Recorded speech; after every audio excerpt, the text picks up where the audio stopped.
Tally Lukesh SAP Software Training.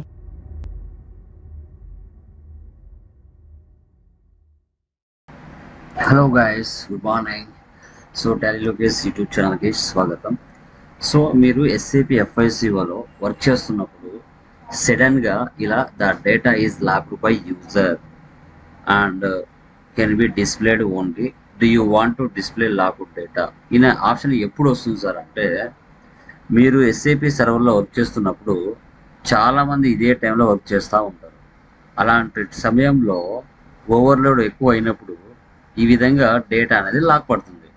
ఇలా lock పడినప్పుడు మీరు ఏం చేయాలంటే SM12 అనే టీ కోడ్ని యూజ్ చేసి మీ ఎఫ్ఐ యూజర్ ఉంది కదా, మీరు ప్రాక్టీస్ చేస్తారు కదా, ఆ ఎఫ్ఐ యూజర్లోకి వెళ్ళి సో రిమూవ్ చేసి లిస్ట్ ఓపెన్ చేసి అక్కడ డేటాని డిలీట్ చేయాలి. అప్పుడు ఇలా లాక్ పడకోక ఉండడానికి ఛాన్సెస్ ఉంటుంది. మీరు వర్క్ చేసేటప్పుడు ఎప్పుడైనా రెగ్యులర్గా ఇలా పడుతుంది అంటే ఓవర్లోడ్ అయినప్పుడు ఎక్కువగా ఈ విధంగా లాక్ పడుతుంది డేటా. ఎందుకంటే మీరు వర్క్ చేస్తుంటారు ఇదే సర్వర్లో, చాలామంది కూడా ఇదే క్లయింట్ 800 కింద చాలామంది చాలా ప్లేసెస్లో వర్క్ చేస్తూ ఉంటారు. అలా ఓవర్లోడ్ అయినప్పుడు డేటా అనేది లాక్ పడుతుంది. సో అలాంటి సిచ్యువేషన్లో మీరు ఏం చేస్తారంటే, సో ఇక్కడ వచ్చేసి /n SM12లోకి వెళ్ళండి. SM12లోకి వెళ్ళి ఇక్కడ మీ యూజర్ నేమ్ ఉంటుంది కదా, దీన్ని సెలెక్ట్ చేసి రిమూవ్ చేసేయండి. చేసిన తర్వాత లిస్ట్లోకి వెళ్ళండి. ఇక్కడ చూడండి, ఇదే ట్యాగ్లో నేను చేస్తున్నాను, ఇంకొకరు ఎవరో చేస్తున్నారు. సో దీన్ని Ctrl+A ఇచ్చి సెలెక్ట్ చేసి డిలీట్ చేయండి.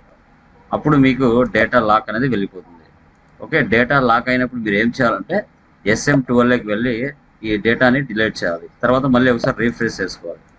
రీఫ్రెష్ చేసుకొని యాజ్ యూజువల్గా మీ వర్క్లోకి మీరు వెళ్ళచ్చు.